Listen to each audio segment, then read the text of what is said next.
Ibu sekalian, karena cerita sudah bawa untuk taksin kali ini kita cukupkan sekian.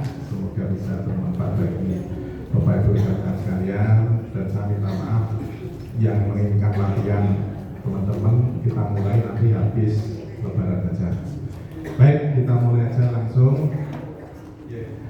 Untuk kajian pagi hari ini, yang pertama marilah kita panjatkan syukur bersama kembali atas nikmat karunia yang telah diberikan kepada kita sekalian. Pagi hari ini kita bisa bersilaturahmi berwajah sekaligus bertolak ini, yang insya Allah kajian pagi hari ini akan diisi oleh Al-Ustaz Muhammad Ridho yang nanti akan mengambil tema fikih Ramadan.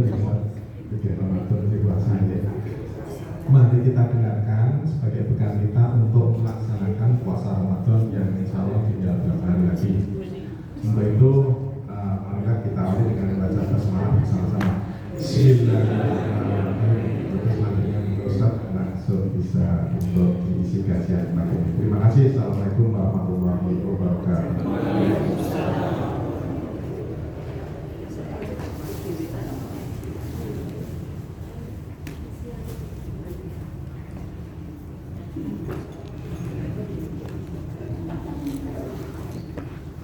Assalamualaikum warahmatullahi wabarakatuh.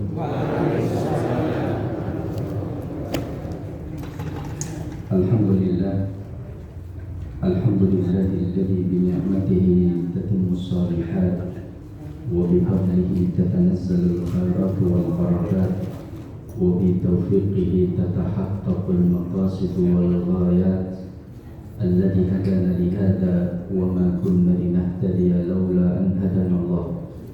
أشهد أن لا إله إلا الله وحده لا شريك له وأشهد أن محمدا عبده ورسوله. اللهم صل وسلم وبارك على سيدنا محمد وعلى آله وأصحابه أجمعين. أما بعد. معاشر المسلمين والمسلمات حفظكم الله تعالى. Alhamdulillah, pada kesempatan pagi yang insya Allah diberkahi ini, di tempat yang insya Allah diberkahi, kita semuanya berkumpul di sini dalam rangka sama-sama mencari banyak kebaikan yang Allah Tabaraka wa Ta'ala janjikan kepada kita ketika kita mau duduk di majelis ilmu, ketika kita berusaha menjadi orang-orang yang tafaqquh fiddin. Maka mudah-mudahan Allah meridhoi setiap langkah dan aktivitas kula panjenengan semuanya. Alhamdulillah, tidak terasa kita di penghujung Sya'ban yang insya Allah menurut perhitungan dari saudara-saudara kita yang ada di Majelis Tarjih wa Tajdid Muhammadiyah itu puasa akan jatuh pada hari Senin tanggal 11 Maret. Tetapi bagi yang mengambil pendapat ru'yah secara langsung dengan menunggu sidang isbat, maka ada kemungkinan akan jatuh pada hari Selasa. Tetapi yang jelas tidak usah saling menjatuhkan, tetapi beramalah sesuai dengan kemantapan dari hujah argumentasi yang telah jenengan dapatkan. Jadi penentuan kita memilih hari Senin atau Selasa kemungkinan nantinya itu jangan didasarkan hawa nafsu. Aku tak melu Selasa wae ke poso ke Senin solangan, itu tidak boleh. Aku tak Senin soalnya konco kudu Senin kabeh, itu tidak boleh. Harus berdasarkan keyakinan panjenengan, melihat dari hujah di antara dua pendapat itu mana yang lebih diyakini dan dimantepi, silahkan untuk dikerjakan. Maka ini juga ijtihadnya para ulama-ulama kita. Lama kacamanya dan Allah, ini tentang masalah awal puasa. Biasanya kalau awal puasa berbeda, biasanya lebarannya banyak. Biasanya, mudah-mudahan demikian. Lama kacamanya dan Allah, yang terpenting bagi kita adalah bagaimana di dalam menjalankan siam Ramadan kita penuh dengan persiapan. Ada 3 perkara yang para ulama kemudian menjelaskan bagaimana kita mempersiapkan itu. Pertama, persiapan hati itu penting. Kenapa? Karena semangat atau tidaknya kita beribadah nikmat atau tidaknya di dalam menjalankan ibadah, lezat atau tidaknya kita di dalam melaksanakan puasa, semua itu sangat dipengaruhi oleh qalbun hati kita. Makanya Rasulullah mengatakan, ala fa inna fil jasadi mudghah, idza saluhat salahal jasadu kullu, wa idza fasadat fasadal jasadu kullu, ala wa hiya qalb. Coba kita renungkan bagaimana hati itu punya potensi besar mempengaruhi fisik kita. Mohon maaf ya, bukan apa-apa. Kemarin kita ngantar jamaah 79 orang untuk berangkat umrah. Nah, itu ternyata di sana semangat-semangat, kayak nggak ada capek, pegel pasti, tapi badan itu terasa kuat terus. Bahkan berjalan dari hotel sampai ke Masjidil Haram itu juga nggak ringan, artinya panjang. Mungkin perkiraan saya 400 sampai 600 meter ada. Itu bolak-balik 5 waktu, kayak nggak ada capek. Tidur kadang-kadang jam 11, jam 12, bangun jam 2 berangkat lagi ke masjid. Baru terasa capek itu pas pulang ke Indonesia. Betul. Saya sempat pulang ke Indonesia itu, maksudnya sampai hari Ahad kemarin, Senin sudah ngantar anak, pulang tabrakan Pak. Karena tertidur Pak, betul. Saking ngantuknya, tapi di sana nggak ngantuk Pak. Itulah keberkahan Haramain, dua tanah haram. Nah maka, tapi alhamdulillah nggak apa-apa. Saya itu naik motor, kemudian sudah tak rewangi macam-macam biar nggak ngantuk. Ternyata yo les juga. Ya makanya dia nabrak mobil di depan saya sedang berhenti. Saya lihat rotok dekok sidik, tapi sedikit. Saya kemudian beli ke samping, saya dekati supirnya, Pak saya tanggung jawab dengan minggir, saya akan tanggung jawab. Akhirnya bapak itu melihat mungkin saya punya kesempatan melarikan diri kok tanggung jawab. Kemudian saya turun, beliau juga turun, lihat pun mas betul menopok beliau begini, saya dipersilahkan maju. Alhamdulillah, rakyat duit Pak. Ini rezeki Pak. Lama gak saya dimuliakan Allah, itulah ketika ada anak-anak muda zaman sekarang, coba mereka disuruh tahajud bersama bapaknya, atau mungkin berangkat pengajian akbar jam 10 malam, pulang mungkin baru jam 2, padahal paginya dia olahraga, kemudian malamnya bersih-bersih rumah, baru tidur jam 9, jam 10 atau jam 2 misalkan dibangunkan untuk pengajian atau sholat tahajud. Kira-kira anak muda zaman sekarang bangun semangat atau enggak? Bangun atau enggak? Tidak. Tapi kalau dengan kondisi yang sama, kemudian dibangunkan oleh bapaknya, nonton Piala Dunia orang mana misalnya, bangun atau enggak? Bangun. Itulah semangat dalam hatinya yang akan membedakan dia itu akan berpengaruh terhadap fisiknya atau tidak. Seorang anak muda yang disuruh ibunya pergi ke pasar pagi jam 8 malam, karena besoknya ibunya mau masak-masak catering. Jam 8 malam udan-udan, bahannya dilai roto bos. Ibunya nyuruh anaknya boncengkan naik motor pakai mantol ke pasar lagi. Apa jawabnya? Biasanya walaupun udan-udan sesuai bar subuh tak pergi. Tapi ketika jam 10 malam, jangan jam 8, hujan petir, bahannya bocor, di WA pacarnya yang jemput aku. Jemput apa tadi? Jemput. Itulah yang membedakan. Makanya membersihkan dan mempersiapkan hati dengan dibersihkan dari maksiatan, dari bekas-bekas keburukan di dalam hati itu penting. Karena hati yang bersih itu akan membuat kita semangat dalam beribadah, akan membuat kita lezat di dalam merasakan setiap aktivitas amal soleh. Maka oleh karena itulah para ulama memerintahkan, menganjurkan kepada kita untuk memperbanyak istighfar dan taubat ketika di bulan Sya'ban, agar ketika Ramadan masuk hati kita sudah lebih baik. Jadi sholat taraweh bacaannya 1/4 juz atau mungkin satu surat agak panjang, itu tetap semangat, orang pindah masjid kan gitu. Kadang-kadang doangan kok iso kok imam. Imamnya hafal Quran terus sesuk pindah wae boleh singkat. Kalau perlu, kalau rumahnya dekat Jawa Timur sana mungkin cari yang 23 rakaat 7 menit paling. Yang gerakannya seperti kelas khusus Pak. Maka ini yang kemudian menjadi hal penting dalam kehidupan kita. Kemudian yang kedua adalah persiapan segala sesuatu yang akan berpengaruh terhadap aktivitas puasa dan amal soleh kita di bulan Ramadan, terutama 10 hari terakhir itu hendaknya kita kerjakan sebelum bulan Ramadan.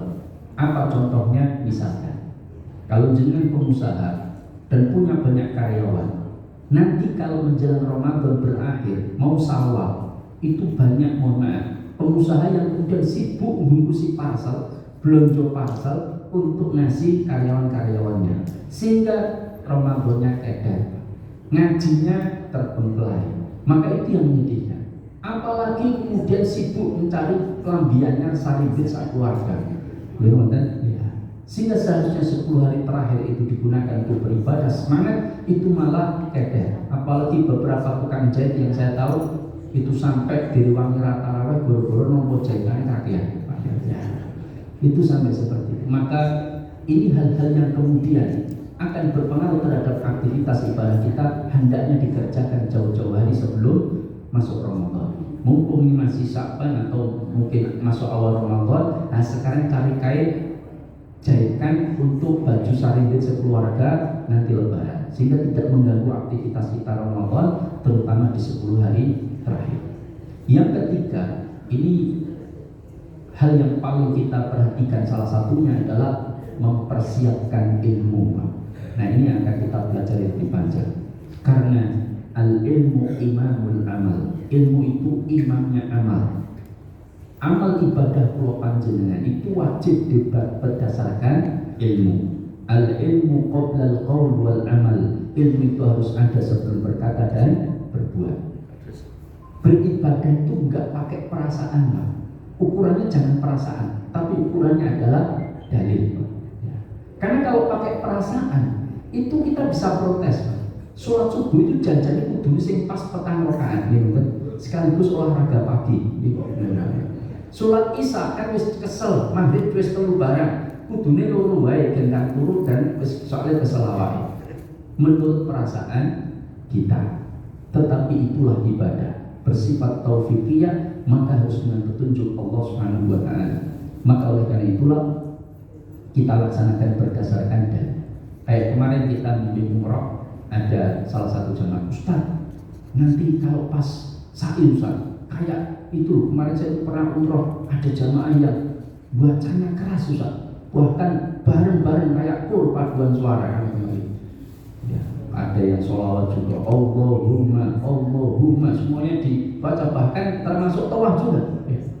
Maka saya sampaikan, sejauh yang saya tahu tidak seperti itu di dalam tawaf dan sa'i. Silahkan masing-masing doa dengan diri, bermunajat kepada Allah. Bukankah Allah mengatakan tadarruan wa khifatan wa dunal jahri minal qaul? Maka kita berzikir saja masing-masing. Saya sebagai pembimbing, saya akan ucapkan, jangan terima di transmitter, ucapkan silahkan tapi dengan diri saja. Kalau nanti keras-keras paduan suara, saya cuma khawatir saja. Nanti yang terjadi adalah kita membuat orang sibuk bukan dengan ibadah masing-masing, tapi dengan memvideo kita. Betul Pak? Iya, saya tahu persis. Itu ada yang terutama orang Indonesia, ya, itu kemudian Allahumma bareng sama-sama sampai menggema di seluruh tempat Mas Asai itu, sehingga orang lain pada video, orang Uzbekistan itu senang post video, dia nggak fokus sa'i malah fokus video kita. Itu kan membuat kita menjadi wasilah mereka tidak fokus ibadah. Bahkan yang sedang berdoa, terganggu, fokus suara yang banter-banter kan gitu. Nah itu yang kita khawatirkan. Sudah, doalah masing-masing dengan saya pandu dengan suara lirik, insya Allah itu akan jauh lebih khusyuk dan tidak mengganggu orang lain. Kalau pakai perasaan memang jenengan sebenarnya begitu yang monggo, tetapi kita ibadah sejauh saya tahu, kalau saya membimbing, saya lebih condong untuk suara lirik dan kita masing-masing. Itu akan jauh lebih khusyuk dan tidak mengganggu orang, dan akan terjauhkan dari kadang-kadang ujub, ya atau tidak? Ketika kita dunga bareng-bareng misalkan Pak, kemudian orang lain pada nyuting, terus kita merasa bangga, orang lain sedang nyuting kita, kemudian kita merasa senang, kemudian apalagi kemudian dikeraskan, sehingga timbul pamer. Wah itu bahaya, rusak amal ibadah kita. Saya bukan berarti mengatakan mereka pamer, tidak. Cuma resiko untuk setan masuk ke celah itu untuk menggoda kita itu jauh lebih besar. Dan maka sama yang dimuliakan Allah, Maka siang Ramadan ini adalah amal ibadah yang betul-betul kita manfaatkan sebaik-baiknya. Kenapa? Karena kata para ulama, puasa Ramadan ini adalah salah satu bentuk ibadah yang bisa mendatangkan pahala sangat besar. Dalilnya dalam surah Az-Zumar ayat 10, di mana Allah Subhanahu wa taala mengatakan, "Innama yuwaffas sabiruna ajrahum bighairi hisab." Kata Allah, sesungguhnya hanyalah orang-orang yang sabar yang Allah akan sempurnakan balasan bagi mereka bighairi hisab, tanpa perhitungan. Artinya Allah ngasih sebesar apapun itu haknya Allah. Kenapa kok puasa dikaitkan dengan sabar? Iya, kata para ulama, karena puasa itulah letaknya 3 bentuk kesabaran. Jadi sabar itu kan ada 3 bentuk. Pertama, as-sabru 'ala ta'ah, sabar atas ketaatan. 2, as-sabru 'ala maksiyah, sabar untuk tidak bermaksiat. Yang ketiga, as-sabru 'ala musibah, sabar atas musibah. Dan puasa ini adalah ujian ketaatan. Kita taat menjalankan aktivitas amal soleh di bulan puasa, baik itu taraweh, baik itu membaca Quran, baik itu datang kajian, baik itu kemudian kita puasa tidak memikirkan hal-hal yang dilarang dalam agama, maka itu butuh kesabaran. Datang setiap subuh, kemudian sebelum subuh kita sudah harus bangun untuk sahur. Semua butuh kesabaran untuk taat kepada Allah Tabaraka wa Ta'ala. Yang biasanya bangun adzan subuh, ini harus bangun jam 3:30, harus masak, harus menyiapkan makanan, kemudian sahur. Kita terus menjalankan rutinitas selama 1 bulan penuh lamanya, 29 atau 30 hari. Itu butuh kesabaran. Yang kedua, sabar untuk meninggalkan maksiat. Yang puasa-puasa seliwer, ada wanita gadis seksi di CFD, Car Free Day. Yang sering ke Car Free Day kan biasanya fungsi apa pakai cuci mata. Bukan banyak yang seksi-seksi. Ya. Kok Ustaz tahu? Nggak pernah lewat. Nah, maka artinya bahwa itu ujian. Kita harus tahan hawa nafsu kita. Saya sedang puasa, sehingga puasa inilah yang kemudian menghasilkan ketakwaan. Sehingga apa yang kita lakukan selama 1 bulan terus-menerus mampu menahan hawa nafsu, itulah yang kemudian akan punya akar, punya pengaruh, punya bekas setelah Ramadan. Itu akan kelihatan orang itu puasanya berhasil atau tidak. Kalau selama sebulan ditempa, kemudian keluar dari Ramadan podo wae seperti sebelum Ramadan, ibaratnya orang dikursuskan bahasa Inggris selama 1 tahun, metu ora iso bahasa Inggris. Itu kan podo wae. Berarti gagal itu training yang dilakukan. Sama seperti yang Allah tarbiyah lakukan kepada kita semua, yaitu menempa hati kita untuk menjadi manusia yang bertakwa, la'allakum tattaqun. Nah, maka oleh karena itulah sabar menahan dari hawa nafsu kepada kemaksiatan itu adalah butuh kesabaran, dan ini akan menghasilkan pahala yang sangat besar. Dan yang ketiga, sabar untuk menahan lapar, sabar untuk menahan haus, sabar awal lemas misalkan. Maka semua itu butuh kesabaran. Sehingga puasa inilah letaknya 3 bentuk kesabaran. Maka disinilah kita akan bisa mendapatkan kesempatan ajrun, pahala bighairi hisab, tanpa perhitungan. Selama sabar, ampun Rasulullah terus. Duh, panas-panas poso malah panas ini luwe barang malah hawane panas. Alah iki malah teh hangat malah liwat kan teman-teman. Wenten putu lewat padai, kurang aja lagi poso malah lewat. Sudah sabar mau. Itu semua adalah ujian. Allah akan memberikan pahala yang besar kepada kita. Yang kedua, kata para ulama, supaya kita mendapatkan pahala yang besar dari bulan Ramadan yang kita kerjakan ini, yang pertama tadi, kita betul-betul perhatikan kesabaran kita. Yang kedua, berusahalah di dalam menjalankan puasa dan amal-amal soleh di dalamnya, itu paling banyak mengingatkan kita kepada Allah. Itulah yang akan menghasilkan pahala paling besar. Makanya Rasulullah mengatakan, ala unabbi'ukum bi khairi a'malikum wa azkaha 'inda malikikum wa arfa'iha fi darajatikum wa khairul lakum min infaqidz dhahabi wal warid wa khairul lakum min an talqau aduwakum fatadribu a'naqahum wa yadribu a'naqahum. Qalu bala ya Rasulullah. Qala dzikrullah. Jadi amal apa yang kata Rasulullah? Maukah aku kabarkan amal yang paling suci di sisi roh kalian, yang paling mampu mengangkat derajat kalian dan mendatangkan pahala lebih besar dari kalian mati di medan pertempuran dan daripada kalian menginfakkan emas dan perak. Amal apa itu ya Rasulullah? Qala dzikrullah, mengingat Allah. Maka amal apapun itu bagaimana kita bisa mendapatkan pahala paling besar selama amal itu paling banyak mengingatkan kita kepada Allah. Sholat misalkan, bukankah Allah menyatakan aqimis sholata lidzikri, tegakkan sholat untuk mengingat. Beberapa banyak orang yang sholat Allahu Akbar langsung kelingan perusahaan kan teman, ngitung badi ini barang malah sholat malah ngitung badi, ngitung nanti aku mulai pegawai kok ngendi misalkan semacam-macam. Kadang-kadang mulutnya berbicara Allahu Akbar, Allahumma baik-baik, dilanjutkan surah Al-Fatihah, baru sampai Anas Malikin Nas baru sadar, aku harus mau Al-Fatihah kok dulu kan ada balik. Itu menunjukkan dia ibadah sholat tapi tidak ingat Allah. Itulah yang akan mengurangi nilai pahala dia. Makanya beribadah dengan memperbanyak mengingat Allah. Zikrullah, mengingat Allah itu bagian dari cara kita mendapatkan pahala yang besar. Kalau puasa bareng poso, ketika puasa sahur kemudian sholat ke masjid, leyeh-leyeh turu tekan setengah 11 karena mulai tangi-tangi sholat duhur. Bar sholat duhur kelekaran turu meneh. Tangi-tangi ada nasar. Bar asar tangi ngobrol. Ini mungkin Pak di masjid kalau ngobrol, habis itu ada maghrib buka bareng. Kalau model puasa seperti itu berarti dia tidak mengingat Allah. Maka perbanyaklah ingat Allah, maka akan menghasilkan pahala yang sangat besar. Nah, puasa ini secara rukun hanya ada 2 dan syarat sahnya. Para ulama menyebutkan, meskipun nanti ada yang merinci. Pertama adalah niat. Yang kedua adalah suci dari haid dan nifas. Ini puasa. Niat dan suci dari haid dan nifas. Niat sendiri ada 3 unsur yang terkandung di dalamnya. Pertama adalah jazm atau azam. Azam itu tekad yang kuat.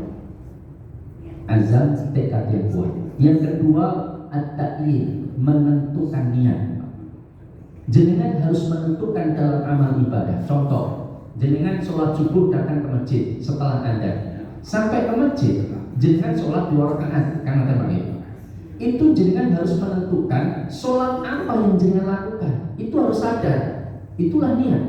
Oh, saya mau sholat tahiyatul masjid, berarti sholat tahiyatul masjid. Oh, saya mau sholat sunnah fajar, berarti sholat sunnah fajar. Oh, saya mau sholat tobat, sholat baru mampir ke tempat maksiat misalnya. Terus mampir ke masjid terus sholat tobat. Oh, berarti sholat tobat. Oh, sholat subuh, oh berarti 2 rakaat subuh. Itu semua akan dibedakan dengan menentukan di dalam hati ini. Mau sholat apa yang kita lakukan? Kalau sholat 2 rakaat datang, kan mas tadi sholat mas. Ramadan pokoknya sholat sunnah, ini nggak beres Pak niatnya. Dia harus ada kesadaran mau amal apa yang akan dia kerjakan. Yang ketiga adalah at-tadbir. At-tadbir itu artinya memasang niat. Kalau puasa Ramadan itu wajib niatnya dipasang sebelum terbit fajar. Kalau di pagi hari dia baru sadar kalau bulan itu bulan Ramadan, misalkan wis teko koyo Jog nggih Pak. Wis sahur dulu, sahur nopo Pak? Lho iki wis poso. Lho kula kita jek sok Ahad misalnya. Ora iki dina iki wis poso. Oh nggih pun kula tak poso, batal. Kenapa dia enggak punya niat di malam harinya sebelum terbit fajar untuk berpuasa di pagi harinya? Maka berarti dia baru memasang niat setelah terbit fajar. Maka tidak sah puasanya. Maka ini contoh. Tapi kalau puasa sunnah itu boleh dipasang setelah terbit fajar. Itulah bedanya. Sama seperti sholat. Sholat sunnah itu boleh dikerjakan dengan duduk Pak. Bahkan di atas kendaraan boleh. Rasulullah itu sering, beberapa kali dalam riwayat beliau sholat sunnah itu di atas kendaraan. Pertama beliau hadapkan dulu kendaraan ke kiblat. Setelah itu beliau lepas, beliau sholat. Kemana ke arah kendaraan nggak ada masalah. Meskipun dengan duduk dan arahnya mana saja tidak ada masalah. Tetapi kalau sholat wajib nggak boleh Pak. Sholat wajib itu harus berdiri dan menghadap kiblat. kecuali dalam keadaan yang tidak ada pilihan lain, seperti di atas pesawat tidak ada tempat berdiri, nggak bisa menghadap kiblat, waktu juga akan habis jika dia tidak sholat di situ, itu beda perkaranya. Meskipun nanti dalam ijtihad madzhab Syafi'i wajib diqodho lagi nanti ketika sampai. Misalkan subuhnya di pesawat 2 rakaat dengan duduk, itu hanya sekedar supaya tidak dianggap meninggalkan sholat. Nanti sampai di bandara Jeddah, misalkan jam 9 pagi di sana, dia sholat lagi subuh 2 rakaat. Ini ijtihadnya madzhab Syafi'i. Nah, tapi kalau madzhab yang lain, wajib engkau berusaha dulu berdiri dan menghadap kiblat. Misalkan di pesawat itu ada celah sedikit bisa berdiri, dia harus berdiri sini, nggak boleh duduk. Ini pendapat madzhab lain dan harus menghadap kiblat. Kecuali kalau nggak bisa, baru dia duduk. Kalau memang nggak memungkinkan. Tapi kalau mantapnya diqodho di tempat tujuan, ya monggo silakan. Ini tentang perbedaan sunnah dengan wajib. Nah, berkaitan dengan puasa memasang niat itu dalam puasa wajib Ramadan wajib dipasang sebelum terbit fajar. Ustaz, saya lali masang, dan jangan sahur Ramadan sahur. Dan namanya jenazah sahur itu sudah sadar bahwa mau puasa itu sudah memasang niat. Maka niat itu kata para ulama dia al-qasd, itu di dalam hati, itu ijma' jumhur ulama. Sedangkan dalam pendapat Imam Syafi'i menganjurkan melafazkan supaya menguatkan litakid saja. Tapi andaikan di dalam hati saya sudah cukup, semua sepakat. Wallahu ta'ala a'lam. Nah, ini tentang masalah berkaitan dengan niat. Yang kedua, suci dari haid dan nifas. Maka berkaitan anak kecil kalau puasa gimana Ustaz? Anak kecil boleh puasa. Kalau dia puasanya penuh Ustaz, nggak puasa beduk, apa yang dapat pahala? Dapat, tapi orang tuanya atau yang menyuruhnya. Karena anak kecil itu rufi'al qalam, diangkat pena, tidak dicatat. Rufi'al qalam antara, diangkat pena itu pada 3 orang. Anak kecil sampai dia balik, orang edan sampai dia waras, orang tidur pingsan sampai dia terjaga atau bangun. Makanya kalau ingin melakoni dosa, boten dosa, itu salah satu potensi yang bisa kita tempuh adalah jadi edan. Kalau jadi cilik mana kan nggak mungkin balik. Pura-pura tidur ya mungkin bisa melakukan apa-apa. Potensinya adalah edan. Cara edan yang proses cepat itu biasanya kadang-kadang nyalur terus entek oke radati biasanya edan. Biasanya loh Pak. Enten ngomong tuh Pak. Waduh. Itu di Jawa Timur ada sampai calon talak itu kemudian saking stresnya Pak, itu keluar keliling kampung cuman pakai celana dalam aja. Itulah kondisi sebagian masyarakat. Namanya jami'ah dari Allah ini tentang puasa. Nah sekarang hal apa saja yang membatalkan puasa? Nah ini juga harus kita perhatikan.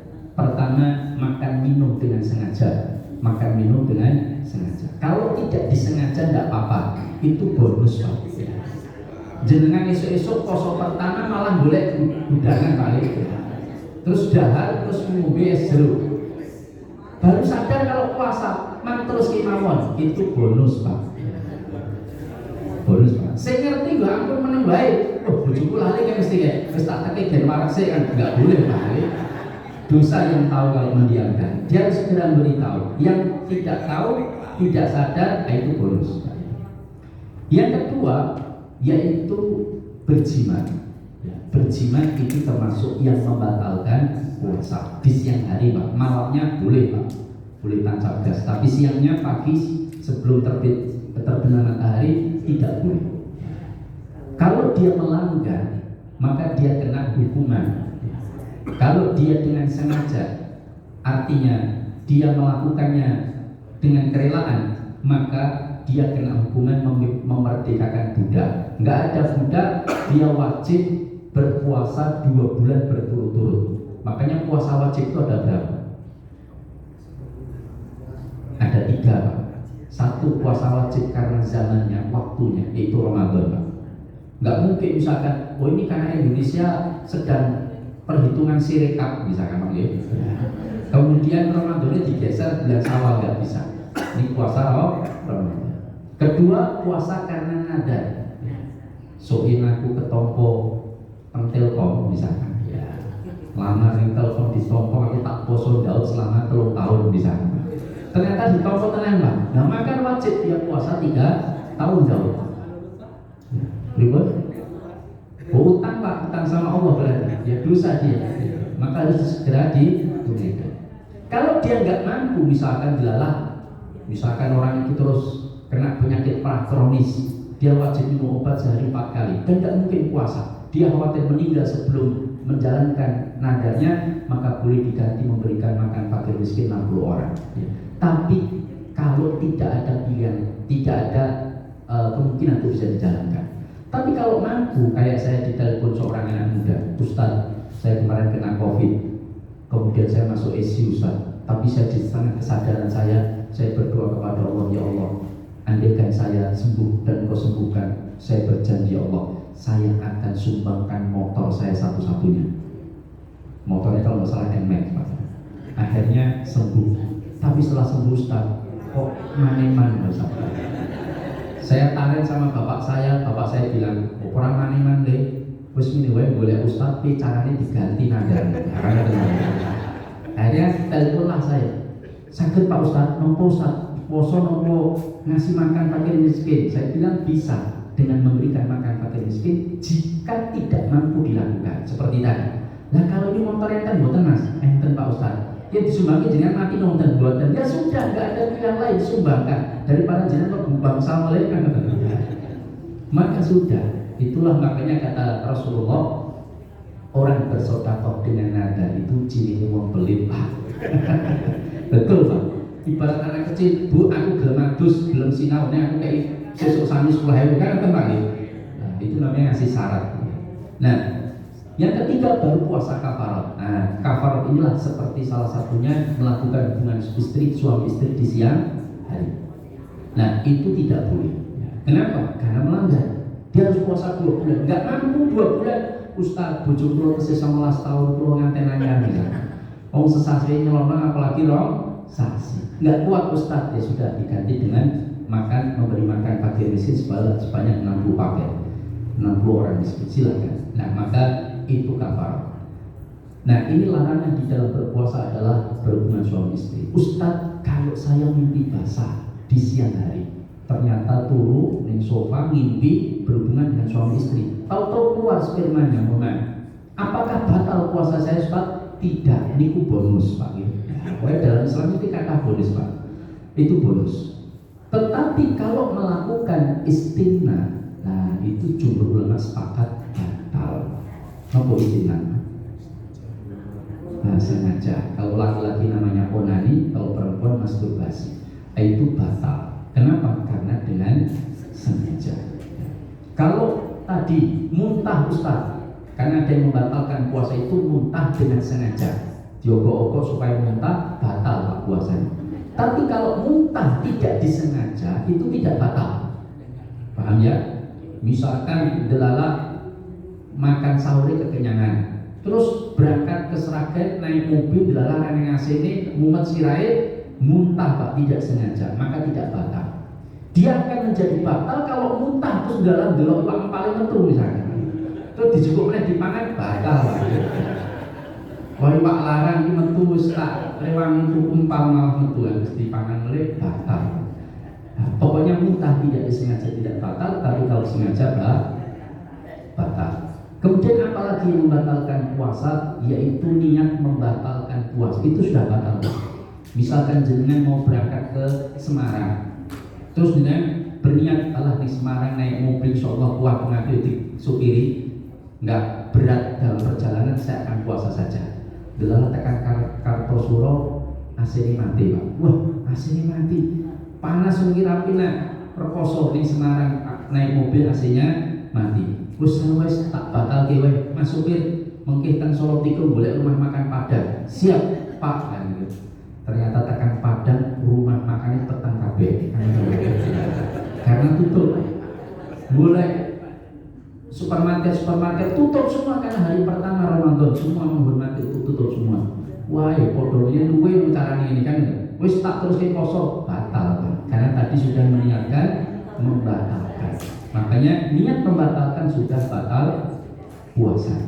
Nah, kemudian yang membatalkan puasa yang lain adalah keluarnya darah haid ataupun nifas. Itu juga membatalkan puasa. Masalah berbekam ketika puasa, insya Allah itu tidak membatalkan. Tapi Rasulullah melarang jika berbekam itu menyebabkan dia lemas, ngantuan, nggak bisa beraktivitas, maka dilarang untuk berbekam. Tapi kalau tidak ada masalah, bahkan malah tambah bugar, itu dibolehkan. Termasuk pula donor darah atau diambil darah sampel, itu dikiaskan dengan bekam. Bagaimana dengan suntik vaksin misalnya? Para ulama mutaakhirin atau khalaf ini telah mengeluarkan fatwa bahwa suntik vaksin itu bukanlah suntik memasukkan zat makanan, bukan. Dan dia juga tidak lewat mulut dan masuk lambung juga tidak. Maka dan dia hanya sebagai obat atau membentuk kekebalan tubuh. Maka oleh para ulama difatwakan tidak membatalkan puasa. Bahkan sebagian ulama berfatwa berkaitan dengan orang yang punya penyakit asma, di mana megap-megap ketika mungkin dalam kondisi stres atau apa, itu kan berat. Saya pernah lihat sendiri soalnya. Saya itu punya ponakan karena turunan dari bapaknya punya penyakit asma. Itu megap-megap. Nah itu kan harus pakai obat, semprot di mulut dan hidung itu. Nah apakah itu membatalkan? Oleh para ulama mengatakan bahwa keadaannya satu darurat. Kedua, itu bukanlah makanan atau minuman. Yang ketiga dia sebagai obat. Dan yang keempat tidak masuk uap tadi ke dalam mulut kecuali dengan cc yang amat sangat kecil, bahkan lebih kecil dari air wudhu yang kita masukkan ke mulut ketika mahmadhah, kemudian kita keluarkan, itu masih ada sisa air yang ada di gigi-gigi kita, gitu kan Pak? Di sela-sela gigi, di gigi bolong, terus kita habis itu masuk masjid, kemudian kita telan ludah, air itu termakan. Itu jumlahnya, volumenya masih lebih besar daripada uap yang disemprotkan. Sehingga ulama berijtihad tidak mengapa orang penyakit asma disemprotkan dengan obat tersebut, tidak membatalkan puasa. Tapi kalau orang yang tidak punya penyakit asma terus bawa semprot di mulut, batal. Artinya tertelan batal, maka itu beda. Nah ini tentang masalah yang membatalkan puasa dan yang tidak membatalkan puasa. Keluar darah itu tidak membatalkan puasa, keperang maksudnya. Ke sobek tangannya misalkan ketika ngiris berambang, dikira ini berambang ternyata dirijine yang itu panennya bodoh ya. Maka itu tidak membatalkan puasa. Pakai celah juga tidak membatalkan puasa. Tetes mata oleh para ulama juga dianggap tidak membatalkan puasa. Nah, banyak yang dianggap membatalkan puasa ternyata tidak membatalkan puasa. Nah, ada hal yang lain yang perlu kita perhatikan adalah sunnah-sunnah di dalam berpuasa. Nah, puasa ini ada sunnah-sunnah yang jangan kita tinggalkan. Karena dengan kita menjalankan sunnah-sunnahnya, maka insya Allah pahala kita akan jauh lebih besar. Apa sunnah-sunnah dalam berpuasa? Pertama, sahur. Rasulullah mengatakan tasahharu fa inna fis sahuri barakah. Bersahurlah kalian karena sesungguhnya di dalam sahur itu ada keberkahan. Makanya kalau pengen ngalap berkah itu ampun teleponnya ke Islam. Cari saja sahur, karena sahur itu ada keberkahan. Kita tidak sekedar makan sahur, tapi kita sedang mencari keberkahan Allah Subhanahu wa taala yang ada di sahur. Dan sahur itu kata Rasulullah membedakan antara puasa kita dengan puasanya orang Yahudi dan Nasrani. Itulah bedanya, yaitu sahur. Maka bersahur. Yang kedua, diakhirkan sahur. Mengakhirkan sahur.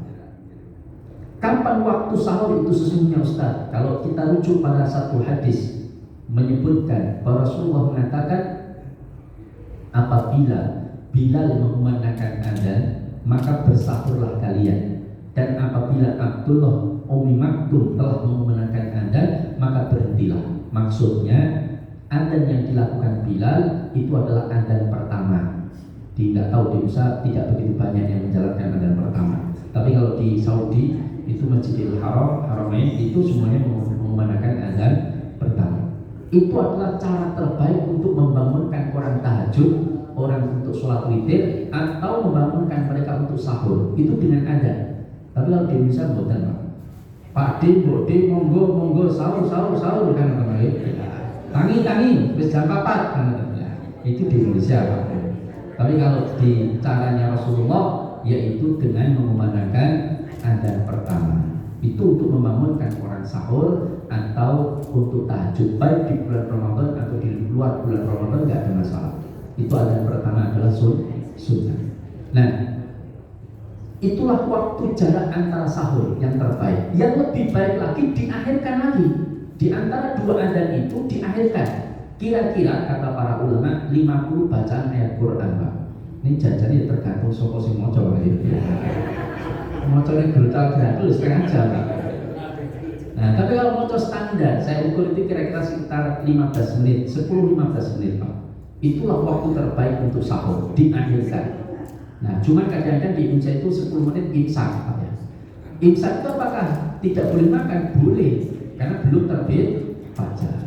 Aslinya dulu di zaman Nabi, imsak itu memang untuk orang menahan, karena dulu nggak ada jam dinding kayak kita, Pak. Dulu itu orang harus tahu kapan terbit fajar itu dengan mendengar adzan atau dengan melihat terbitnya fajar di ufuk timur, Pak.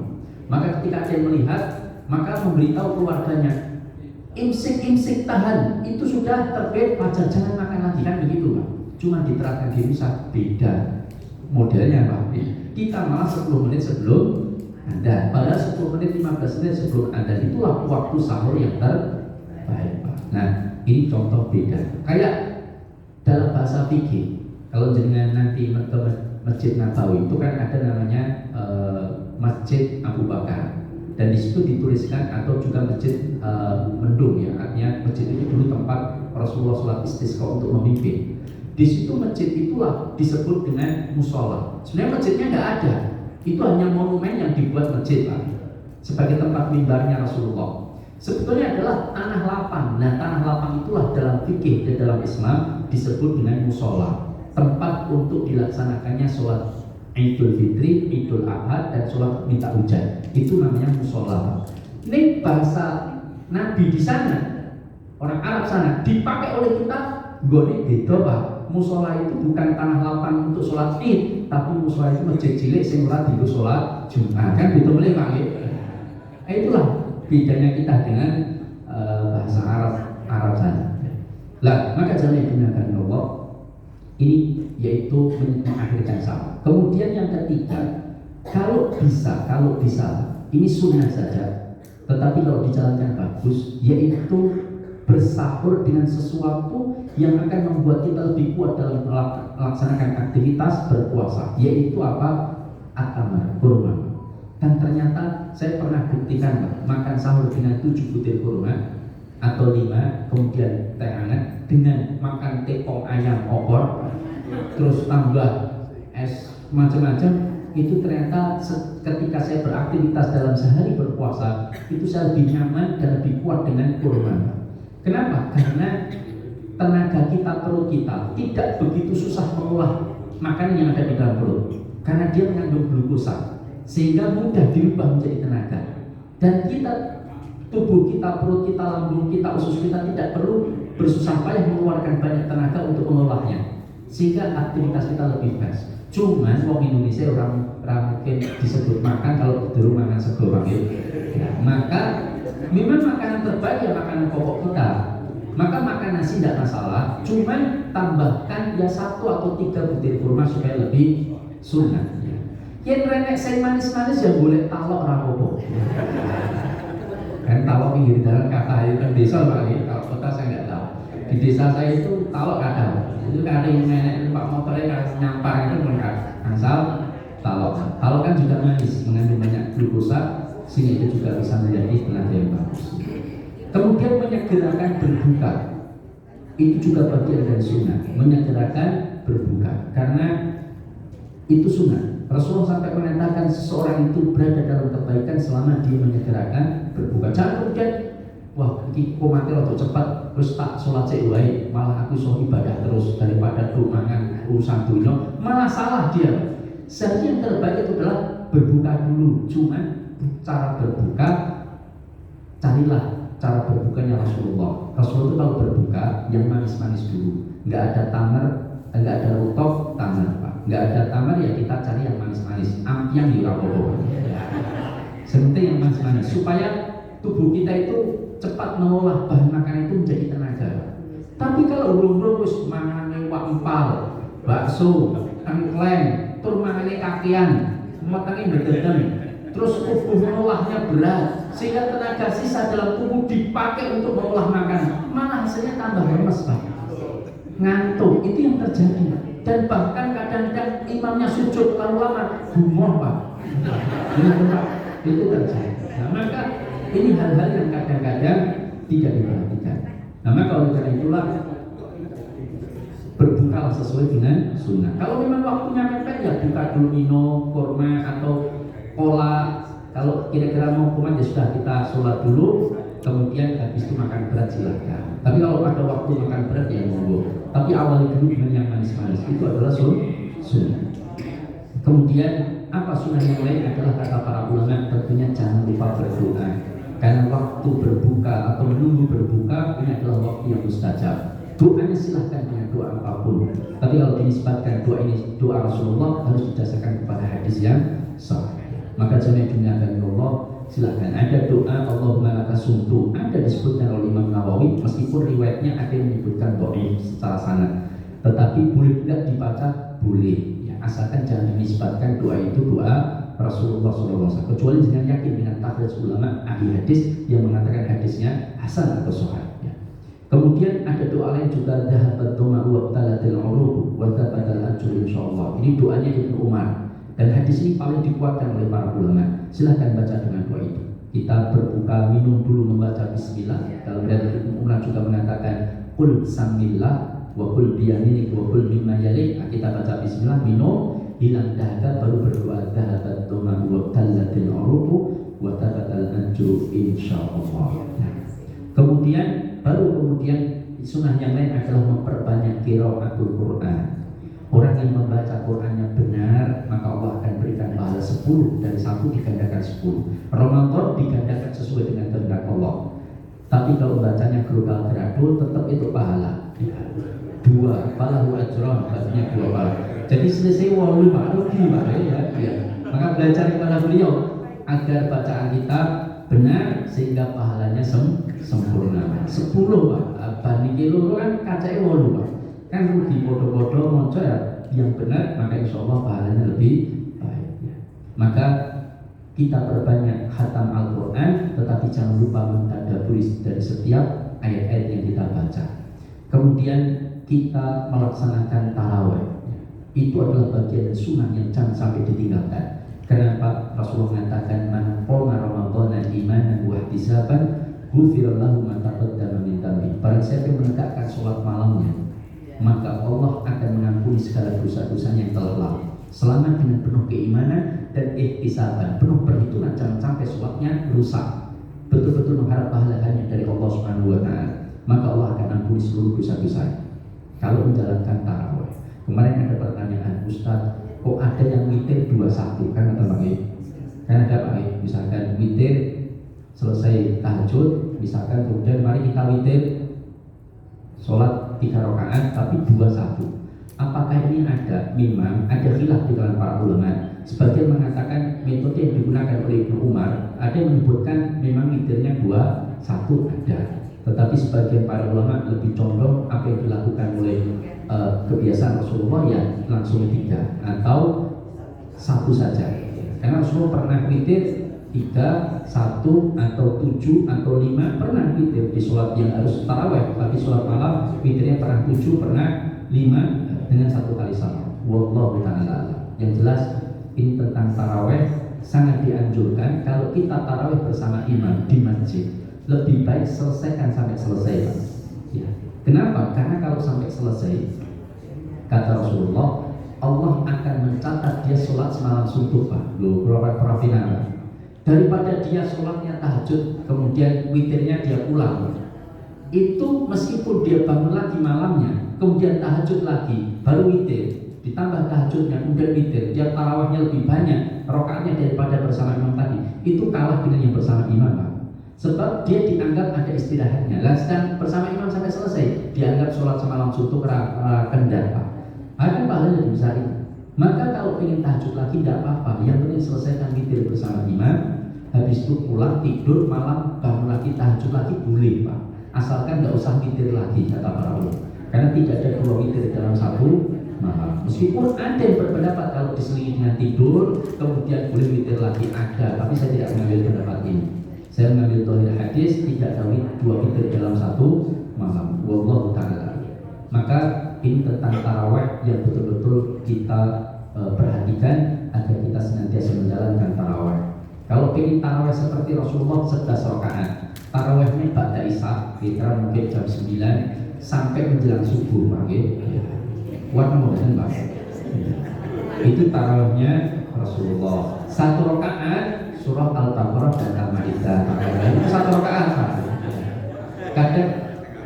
Kadang Rasulullah memakai pembuka dulu, jadi pembukanya 2 rakaat, ringan. Kemudian baru sholat tarawihnya itu 11 rakaat, 2 kemudian witir.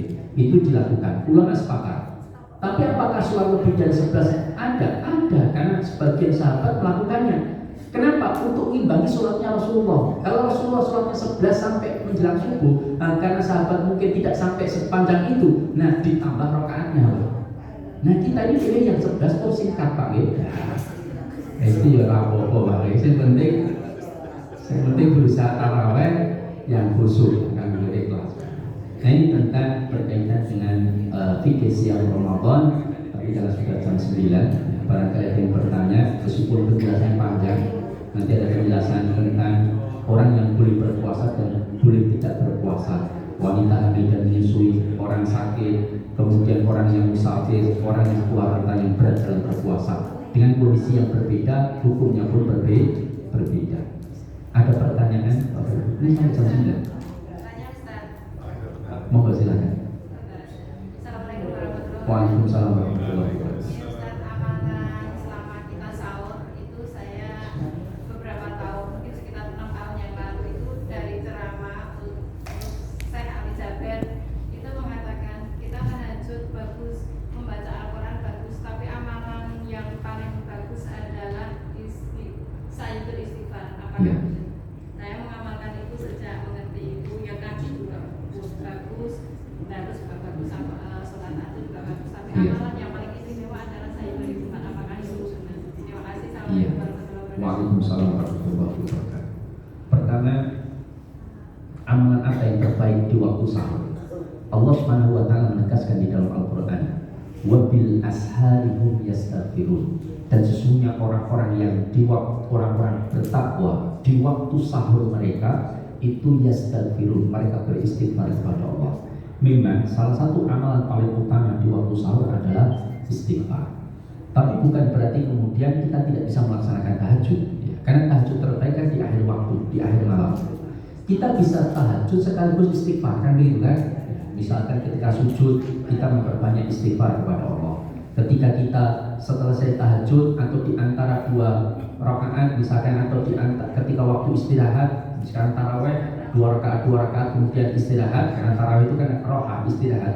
Nah, silahkan kita istighfar ketika tarawihnya di penghujung akhir sahur. Atau kemudian setelah sholat tarawih atau tahajud kita istighfar. Yang penting salah satu amalan yang sangat dianjurkan di waktu sahur adalah beristighfar kepada Allah tabaraka. Itu iya, memang karena Allah menyebutkan dalam Al-Quran, wa bil ashari hum yastaghfirun. Monggo ada yang lain.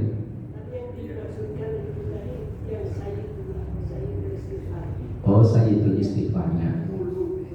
Nah, berkaitan dengan istighfar, silahkan dengan 2 istighfar apapun, ya. Sayyidul istighfar boleh, itu istilahnya rajanya istighfar.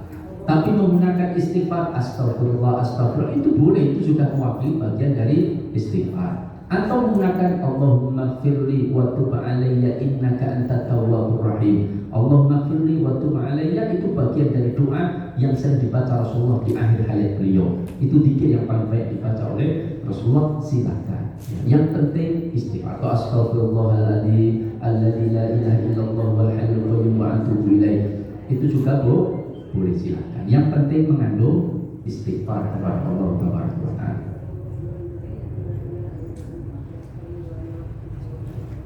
Ya, itu saya istighfar. Ada yang lain? Gimana pertanyaan? Innaka antat tawwabur rahim. Ya. innaka antat tawwabur rahim. Itu istighfarnya Rasulullah di akhir umur beliau, sering membaca dengan doa itu, terutama ketika sholat. Ada yang lain? Cukup? Ini yang kita pertama Iya. itu sejauh mana itu itu bisa mengatakan puasa kita. Karena itu banyak vulgar-vulgar juga. Vulgar. Ya, sejauh mana kita bisa mengatakan. Iya. Pertama, bagaimana sejauh mana hati bisa membatalkan puasa kita?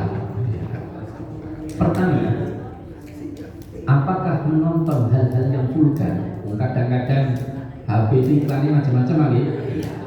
Kita mulai pengajian ini, baru iklan sih Shopee kan, seksi-seksi kan berat. Maka apakah itu akan membatalkan puasa? Sejauh yang saya tahu tidak, tetapi bisa membatalkan pahala puasa. Iya. Jadi puasanya mungkin sah, tapi pahalanya batal, Pak.